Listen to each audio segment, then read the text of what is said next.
उसने अपनी संतान के समान बच्ची को छाती से लगा लिया, छाती से लगा लिया। भगवती की कृपा से, कन्या कृपा से उसके स्तनों से दूध उतर आया।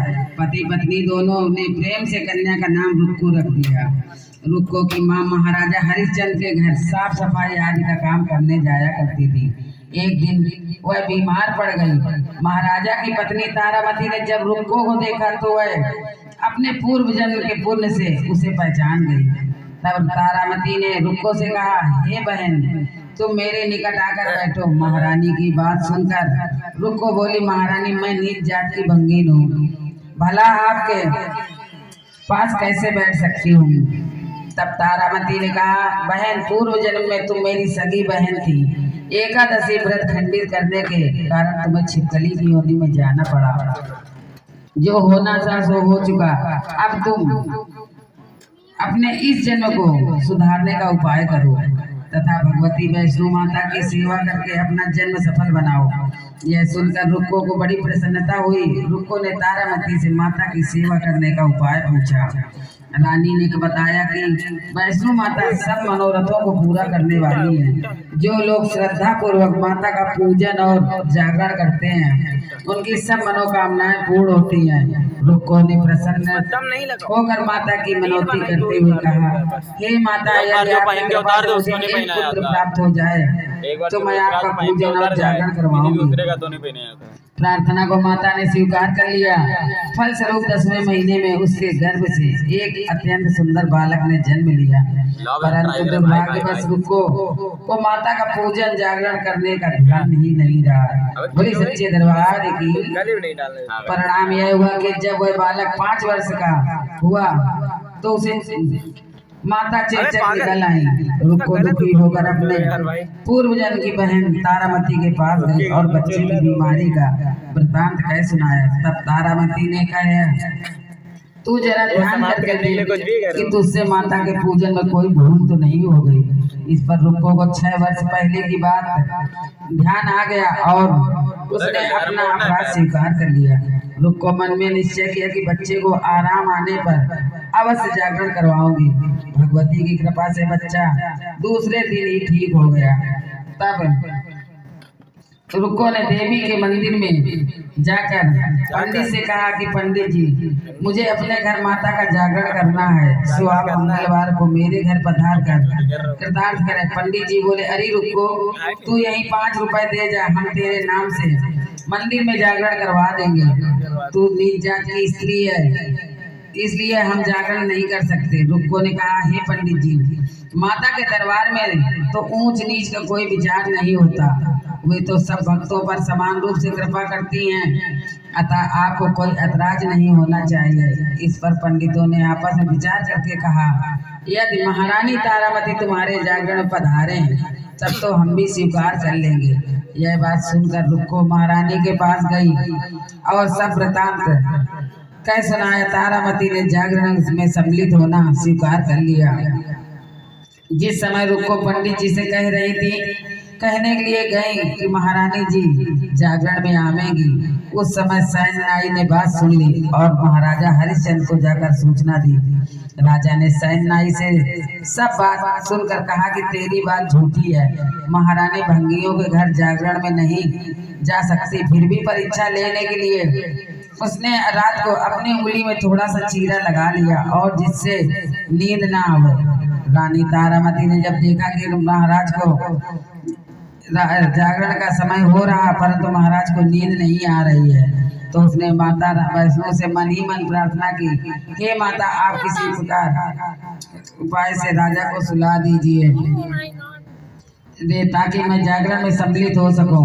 राजा की नींद आ गई। रानी तारामती रोशनदान से रस्सी बांधकर महल से उतरी, लेकिन पांव की एक कंकड़ रास्ते में गिर गई।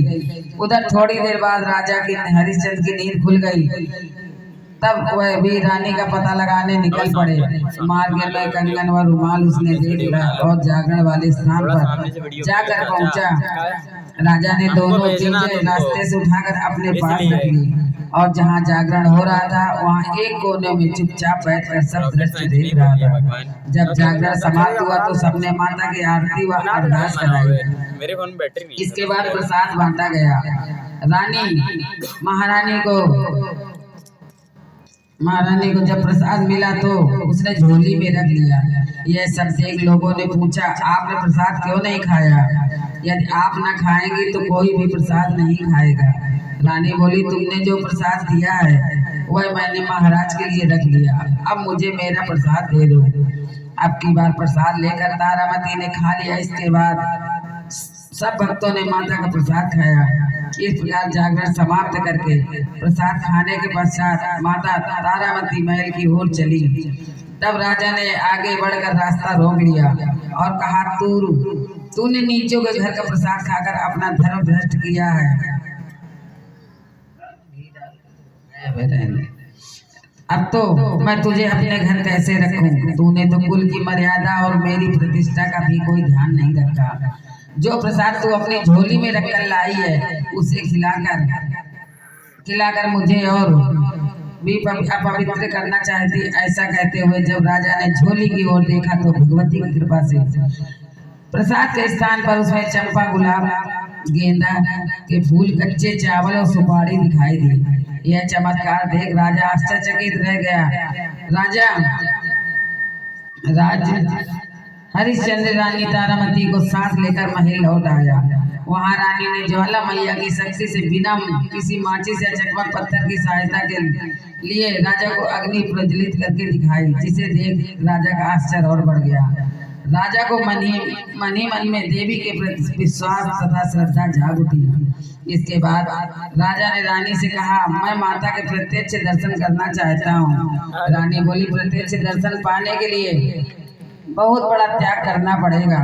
यदि आप अपने पुत्र रोहतास की बलि दे सकें तो आपको दुर्गा देवी के प्रत्यक्ष दर्शन भी हो सकते हैं। राजा के मन में तो देवी के दर्शन की लगन हो गई थी। राजा ने पुत्र मोह त्याग कर रोहतास का सिर देवी को अर्पण कर दिया। ऐसी सच्ची श्रद्धा एवं विश्वास देख दुर्गा माता सिंह पर सवार होकर उसी समय वहां प्रकट हो गई और राजा हरिश्चंद्र दर्शन करके कृतार्थ हुए। मरा हुआ पुत्र भी जीवित हो गया। यह चमत्कार देख राजा हरिश्चंद्र गदगद हो गए। उन्होंने विधि पूर्वक माता का पूजन करके अपराधों की क्षमा मांगी। सुखी रहने का आशीर्वाद देकर माता अंतर ध्यान हो गई। राजा ने तारामती की भक्ति की प्रशंसा करते हुए कहा, हे तारा, मैं तुम्हारे आचरण से अति प्रसन्न हूँ। मेरे धन्य भाग जो तुम जैसी पत्नी मुझे प्राप्त हुई। इसके पश्चात राजा हरिश्चंद्र ने रानी तारामती की इच्छा अनुसार अयोध्या में माता का एक भव्य मंदिर का निर्माण करवा दिया। आयु पर्यंत भोगने के पश्चात राजा हरिश्चंद्र रानी तारामती एवं रुक्मन भंगिन तीनों जो मनुष्य से छूटकर देवलोक को प्राप्त हुए। माता के जागरण में तारा रानी की इस कथा को जो मनुष्य श्रद्धा भक्ति पूर्वक पढ़ता है, सुनता है, उसकी सारी मनोकामनाएं पूर्ण होती, सुख समृद्धि बढ़ती तथा शत्रुओं का नाश एवं सर्व मंगल होता है। इस कथा के बिना जागरण को पूरा नहीं माना जाता। बोली सच्चे दरबार की जय।